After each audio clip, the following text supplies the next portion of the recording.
So the first paper I ever wrote was in the second year of my PhD. It came out of my first ever experiment, actually. It was a difficult experiment to run and was not successful for a long time, but when we got the data we said this is enough for a paper. And I led on that, so I was the one who drafted it and sent it to my two supervisors. It was, looking back, quite quick in terms of the feedback that they gave me.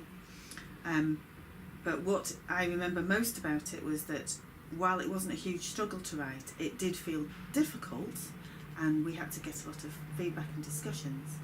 But when it first came out in print and I read the paper that I had written and my supervisors had helped with, my immediate thought was I did not write this.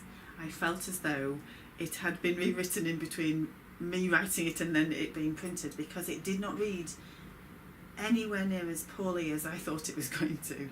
I'd not realised that it was quite as good a piece of scientific writing. So the take-home message from that, I think, is that when you write something, you need to leave it for a while and come back to it. And then you'll know whether or not it reads well and whether or not it's any good. And if you do that during the process, you'll have that revelation about what needs changing and what's good and what isn't good before it actually ends up going out to be published.